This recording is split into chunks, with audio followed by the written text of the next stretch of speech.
शनि देवा को प्रणाम, शनि राजा को प्रणाम।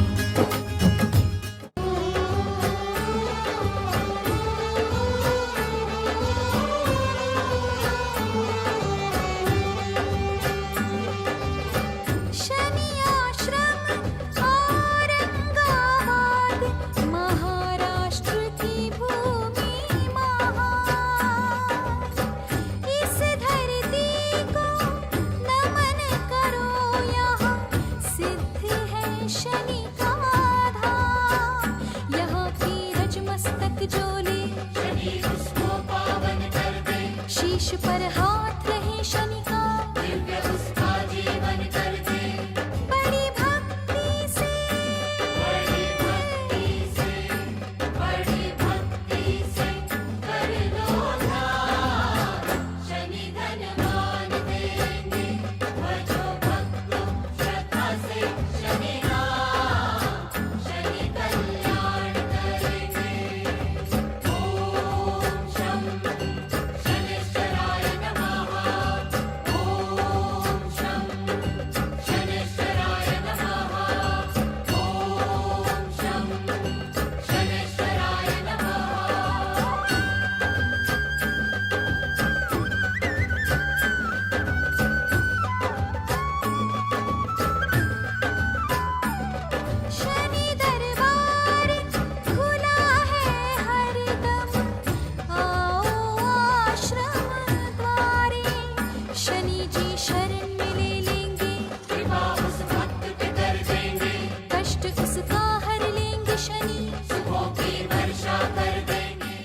हर व्यक्ति शनि अमावस्या के दिन, दीपावली के दिन, या जो मैंने दिन बताए हैं, क्योंकि दीपावली का दिन भी शनिदेव का होता है, क्योंकि दिवाली अमावस्या पर ही होती है, तो हम घर में भी ये हवन कर सकते हैं। तो इसमें हमें सरसों का तेल मिलाना है और शनिदेव की आहुति। अब आपके ऊपर निर्भर है कि आप कितनी आहुति का संकल्प लेते हैं। प्रारंभ 8 आहुति से किया जाता है, फिर 8 है, 17 है, 26 है, 33 है, 51 है, 108 है, ये आपके संकल्प के ऊपर है। हमने यदि कोई जाप पूरा किया है तो जितने हमने जाप किए हैं उसके 10वें हिस्से के जाप की संख्या जितनी होनी चाहिए उतने हवन हम कर सकते हैं। मन पवित्र कर आओ शनि जगरात में, मन पवित्र कर आओ शनि जगरात में। नाचो गाओ भक्तों, नाचो गाओ, नाचो गाओ भक्तों, झूम झूम शनि जगरात में। मन पवित्र कर आओ शनि जगरात में। हे मन पवित्र कर आओ शनि जगराते में। नाचो गाओ भक्तों, नाचो गाओ, हे नाचो गाओ भक्तों, झूम झूम शनि जगराते में। मन पवित्र कर आओ शनि जगराते में।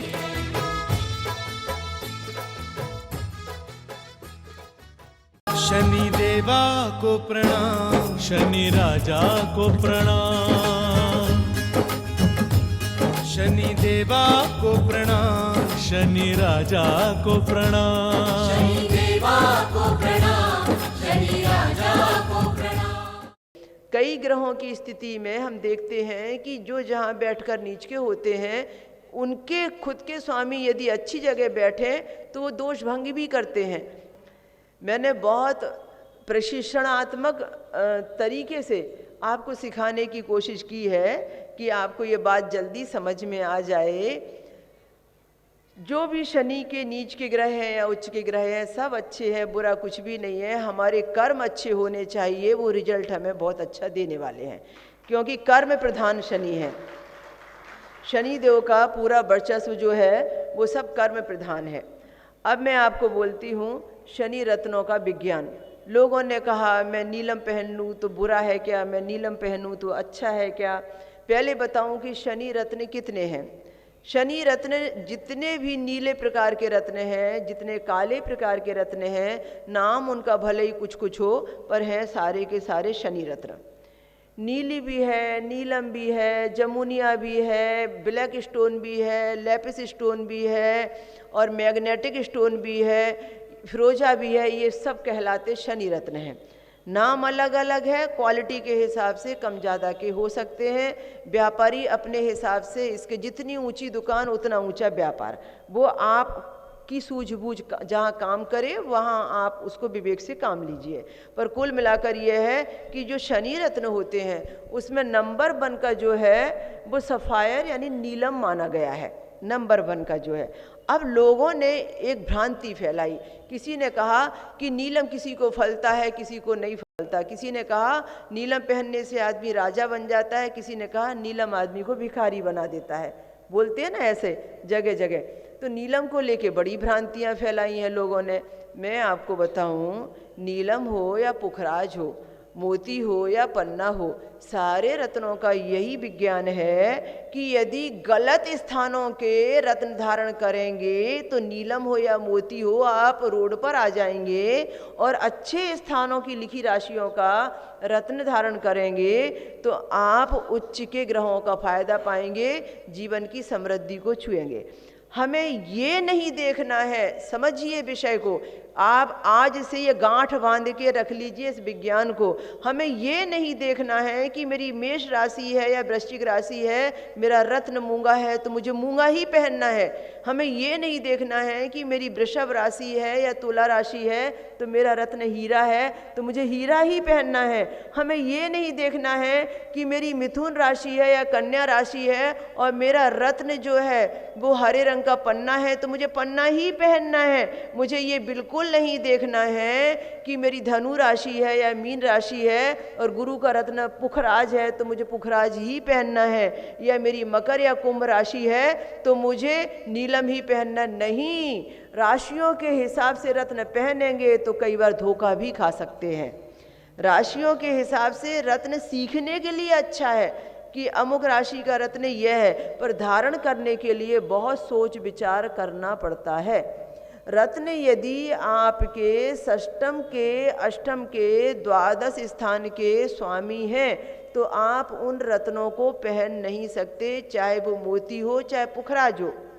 छठवें घर पर, आठवें घर पर, 12वें घर पर जो सबसे खराब नुकसानदायक घर होते हैं, छठवां रोग शत्रु ऋण, 8वां मृत्यु स्थान, दुर्घटना का स्थान, विवेक का स्थान, और 12वां नाश का, कोर्ट कचहरी का, लड़ाई झगड़े का, विवाद का, नुकसान का, खर्च का। अब ये इनका रत्न यदि आप पहनेंगे तो बताइए कौन बचाएगा आपको? फिर तो आप पुखराज भी पहनेंगे तो भी धोखा खाएंगे ना, फिर नीलम क्या करेगा?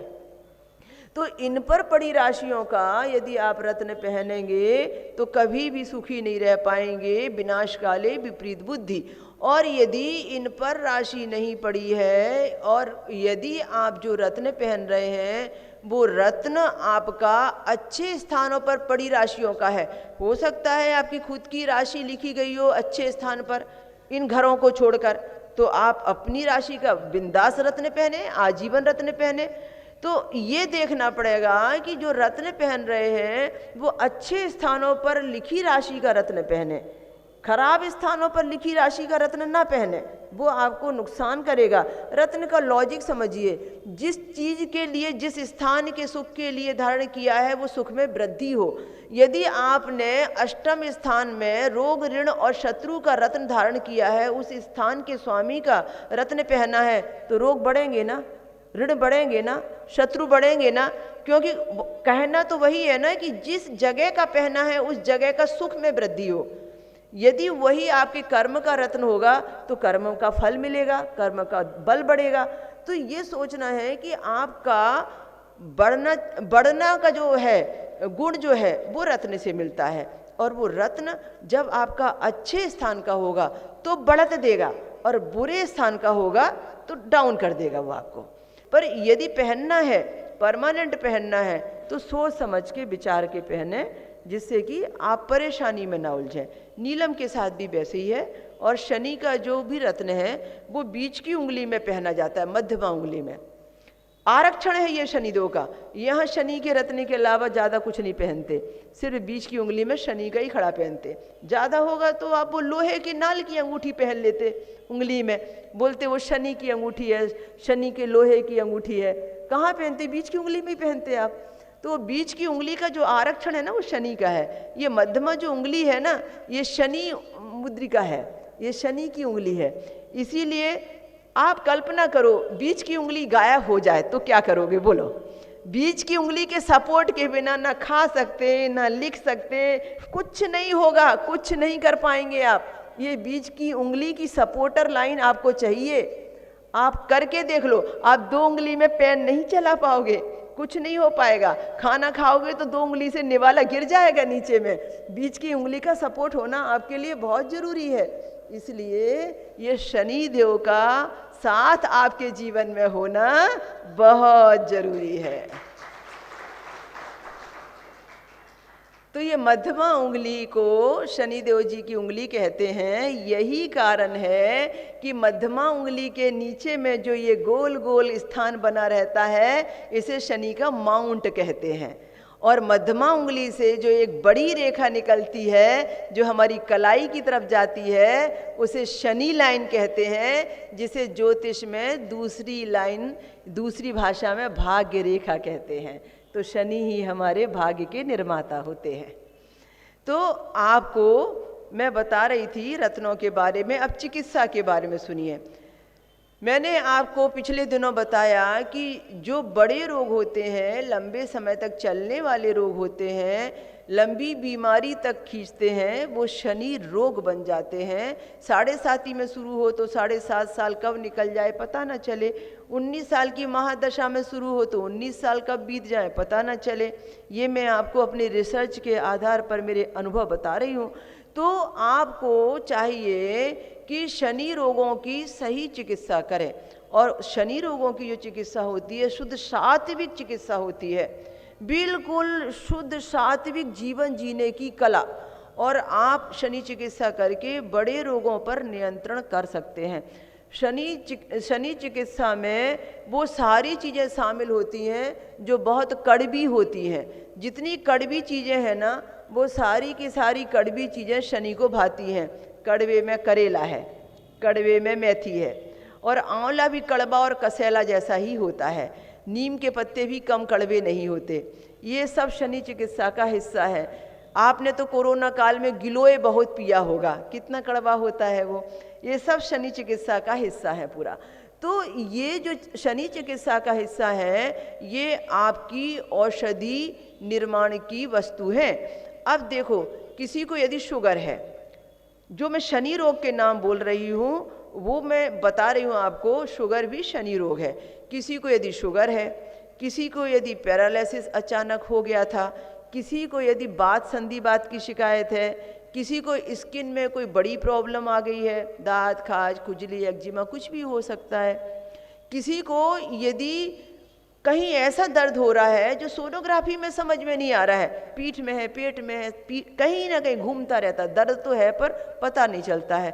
सोनोग्राफी में नॉर्मल, ब्लड टेस्ट में नॉर्मल, पर तकलीफ है। व्यक्ति कहता है डॉक्टर परेशान है, मुझे तो तकलीफ बहुत ज़्यादा हो रही है। तो ये जो बीमारी है, ये जो तकलीफ़ें हैं, ये शनि रोग कहलाती हैं, शनि पीड़ा कहलाती हैं। घुटनों में दर्द हो जाना, पीठ में दर्द हो जाना, ये शनि रोग का प्रमाण है। अब ये दर्द जाएगा कैसे, इसकी चिकित्सा होगी कैसे? वैसे तो मैंने कुछ सीख लिया कि मैं मालिश का कुछ तेल वेल बनाना जान गई और शनिदेव को प्रसन्न कैसे करना है और किस तरीके से वो तेल की चिकित्सा मुझे करनी है। और शनिवार को तेल मसाज मैंने कराना लोगों को चालू कर दिया। अभी कोशिश करूँगी कि कल मैं आपको यहाँ पर कुछ तेल रखाने के लिए बोलूँ। तो वो मैंने एक प्रैक्टिकल करके देखा कि तेल प्रियाय नमोस्तुते, तो कोई भी चिकित्सा शनि से संबंधित है तो तेल बड़ा रामबाण औषधीय काम कर जाता है। उसके अंदर में शनि से संबंधित पकाई गई दवाएं और साथ में मसाज का दिन यदि शनिवार का हो जाए तो कहना ही क्या, असर बहुत करता है। तो एक चिकित्सा तो मैंने ये देखी। अब दूसरी चिकित्सा जो मैं आपको बताने जा रही हूँ, जो कल से आपको कर देना है और हर व्यक्ति कर सकता है और करना ही चाहिए यदि आपको अपनी बीमारी से लड़ना है तो, और यदि आपको आगे बीमारी नहीं होने देना है तो। इम्यूनिटी पावर हमारा जब घटता है, जब शनि पीड़ा बढ़ती है, और जब हमारा आप रोग निरोधक क्षमता जिसे कहते हैं वो इम्यूनिटी पावर कहलाता है। वो जैसे जैसे रोग निरोधक क्षमता हमारी बढ़ती है ना, वैसे वैसे हमारी शनि पीड़ा घटती चले जाती है। हर घर में ये शनि चिकित्सा हो, इसलिए मैं आपको वो बता रही हूँ जो मैं भी करती हूँ बरसों से, और जो व्यक्ति शनि प्रभाव से प्रभावित हैं उनको भी मैं करने को बोलती हूँ। तो देखो क्या करना है।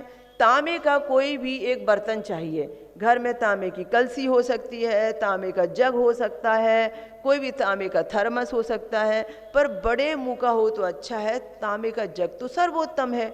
कई लोग तांबे के जग में आजकल भी पानी पीते हैं। बताओ कितने लोग तांबे का पानी पी रहे हैं, जरा हाथ तो उठाओ। बहुत शुभ। फिर तो क्या है, हो गई कल से चिकित्सा, कुछ टेंशन ही कहाँ पर है। तो अभी तांबे का हमें जग चाहिए, तांबे का हमें बर्तन चाहिए। बड़ी बड़ी बीमारियों से बचेंगे और हमारा इम्यूनिटी पावर बढ़ता चले जाएगा, फिर कोरोना हमारे पास नहीं आएगा। तो देखो तांबे का बर्तन लिया। तांबे का बर्तन होता है मंगल प्रधान, मंगल की धातु है तांबा। और तांबे के अंदर जब हम पानी भरते हैं तो उसके अंदर में जो पानी में तांबे का असर आता है वो हमारे लिए ब्लड की सफाई करने का काम करता है।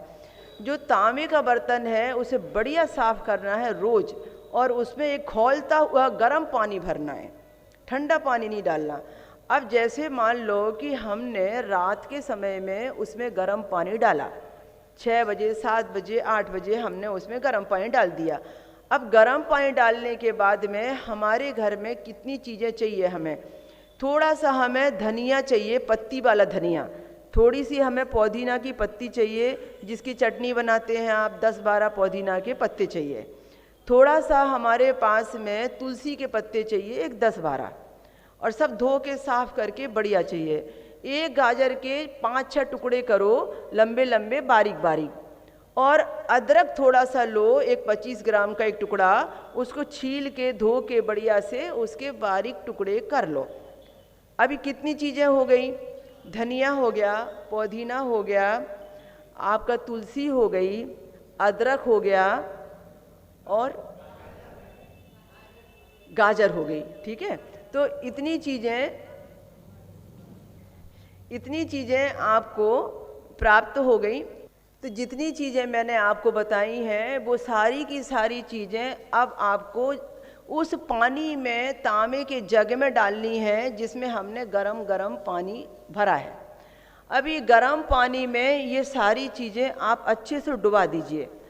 अब उसके बाद में आपको चाहिए एक आंवला और एक नींबू, पूरा एक बड़ा नींबू चाहिए।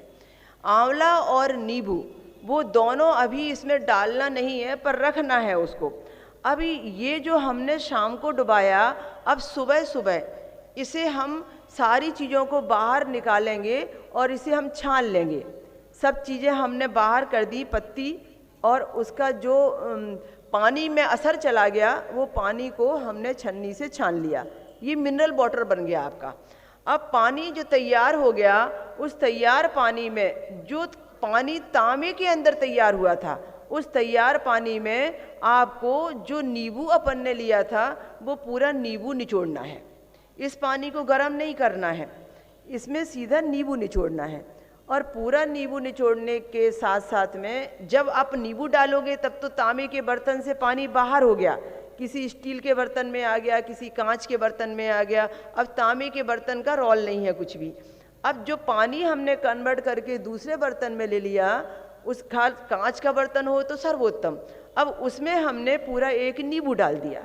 एक नींबू डालने के बाद में उस बर्तन में जिसमें आप नींबू मिला रहे हैं, एक आंवले के बारीक बारीक टुकड़े करके वो ऐसे ही डाल दीजिए, डुबा दीजिए। उसमें कुछ करना नहीं है आपको, खाली उसमें डुबा देना है।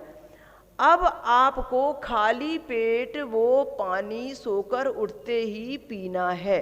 फिर दिन में जब भी प्यास लगे आपको वही पानी पीना है। एक व्यक्ति को 1 लीटर पानी पीने की आदत पर डे डालना चाहिए। अब वो 2 में पिए, 3 बार पिए, 4 बार पिए, 5 बार पिए, ठंडी है तो आधा लीटर पिएगा, फिर थोड़ा थोड़ा बढ़ा लेगा। पर कुल मिलाकर ये है, ये चिकित्सा, जल चिकित्सा इतनी चमत्कारी चिकित्सा है कि इसको यदि आप कंटिन्यू करोगे तो आपके अंदर में इतनी तब्दीली आप देखोगे, तमाम प्रकार के वात पित्त कफ से संबंधित रोग निकलने लगेंगे, अपने आप साफ होने लगेंगे, बॉडी की क्लीनिंग होने लगेगी। ये अद्भुत चिकित्सा है, सैकड़ों लोग कर रहे हैं इस चिकित्सा को, और आपको जब आदत बन जाएगी तो इसके बिना आप रह नहीं पाओगे। तो हम वैसे भी सादा पानी कई लोग सवेरे उठते ही पीते हैं, तो अच्छा है कि ये मिनरल पानी बना के पिएं। और उसके बाद जब दोपहर में हम कुछ पानी पीते हैं, प्यास लगती है, तो इसी पानी को हम वापस पिएं, दूसरे पानी को पीने से बचें। धीरे धीरे हमें अच्छा लगने लगेगा और आदत भी बन जाएगी और ये चिकित्सा भी होती रहेगी। आप देखना, यदि कंटिन्यू आपने ये चिकित्सा, हाँ एक चीज़ मैं मिस कर गई, जब हम इसमें सामान डालते हैं तो एक हरी मिर्ची के 2 टुकड़े बीच से फाड़ के हरी मिर्ची भी डालनी पड़ती है, हरी मिर्ची भी इसमें डाली जाती है। उसके बाद में ये चिकित्सा कंप्लीट होती है। तो आपको अब टेस्ट करा लीजिए, आपका ब्लड प्रेशर टेस्ट करा लीजिए, आपकी शुगर टेस्ट करा लीजिए, आपकी जो भी प्रॉब्लम है, जो भी जिसकी भी आप दवा ले रहे हैं, थायराइड वगैरह है, अब टेस्ट करा लीजिए। टेस्ट कराने के बाद में कुछ नहीं करना है, एक भी गोली नहीं लेना है, पर महीने भर तक के ये पानी पीना है आपको। और महीने भर के बाद में आप फिर से टेस्ट करा लीजिए। और महीने भर के बाद में यदि शुगर में फ़र्क पड़ गया, आपकी दूसरे टेस्ट में कुछ फ़र्क आ गया, आप नॉर्मल जैसे दिखने लगे, डॉक्टर ने कहा क्या ट्रीटमेंट ले रहे हो आप तो पहले से फिट फाट दिख रहे हो। जो पेट में गैस्ट्रिक एसिडिटी थी, जो तकलीफ़ें वात पित्त कफ की थी, वो धीरे धीरे कम होने लगेंगी। तो आपको खुद को ही लगेगा इसको लेने के बाद में मुझे एक्टिव ज़्यादा लग रहा है, तो फिर आप दूसरों को भी ये चिकित्सा दे सकते हैं। इसी का नाम शनि चिकित्सा है, क्योंकि ये सारी शनि प्रधान चीज़ें, आंवला भी वही है, सभी सारी वो चीज़ें रहती हैं। तो इसलिए ये चिकित्सा हमें करनी चाहिए। पहले के ऋषि मुनि यही चिकित्सा किया करते थे। आध्यात्मिक चिकित्साएं तो ऐसी होती थी। और मैं आपको एक बहुत महत्वपूर्ण बात बताऊं, करना चाहिए, अच्छे से करना चाहिए। हम पका हुआ खाना बहुत खाते हैं, इसलिए ग्रह दोष बढ़ते हैं। यदि पका हुआ खाना थोड़ा कम कर दें और कच्चा थोड़ा ज़्यादा खाने लगें, हमारे ग्रह दोष ऑटोमेटिक कम हो जाएंगे, हमारी फिजिकली तकलीफ़ें ऑटोमेटिक कम हो जाएंगी। पर हमें अपने ऊपर नियंत्रण रखना पड़ेगा। आप जैसा खाएंगे वैसा बाहर बाद में आपको अच्छा लगने लगेगा। शुरू में आपको ऐसा लगेगा कि कच्चा आइटम कैसे खाएं, बाकी बाद में स्वाद ऐसा लगेगा सलाद के जैसा, आप इजी खा जाएंगे। तो इसलिए आपको आदत डालनी है। यदि आप रोज़ 3 रोटी पकी हुई खाते हैं, चावल खाते हैं, 3 पे से 2 पर आ जाइए और कुछ सलाद बढ़ा दीजिए, कच्चा आइटम बढ़ा दीजिए। जितनी भी भाजियां हम खाते हैं पकाकर, वो सब कच्ची खाई जा सकती हैं और कच्ची खाने से वो रोग निरोधक क्षमता देती हैं। श्रीमद् भगवद गीता के अनुसार पूर्व जन्मों के पापों के प्रायश्चित हेतु वर्तमान को अच्छा बनाने के लिए और भविष्य में अपने सपनों को साकार करने के लिए यज्ञ कराने की सलाह दी गई है और सभी यज्ञों में ज्ञान यज्ञ ही सर्वोत्तम है। शनिदेव जी की प्रत्येक दशा, शनि 7.5, शनि ढैया के समय को शुभ फलकारी बनाने के लिए शनि ज्ञान यज्ञ करवाना चाहिए। पूरे विश्व में एकमात्र शनि साधिका डॉक्टर विभाषी दीदी जी के द्वारा ये शनि ज्ञान यज्ञ किए जाते हैं। जितना फल अश्वमेध यज्ञ कराने से होता है, उससे ज्यादा फल शनि ज्ञान यज्ञ कराने से होता है। अगर आप भी शनि साधिका परम पूज्य डॉक्टर विभाषी दीदी जी द्वारा 7 दिवसीय शनि भागवत यज्ञ या 3 दिवसीय शनि ज्ञान यज्ञ कराना चाहते हैं तो आज ही संपर्क करें 024024715558 और 65728888। Mobile number 09422704358।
देवा को प्रणाम, शनि राजा को प्रणाम।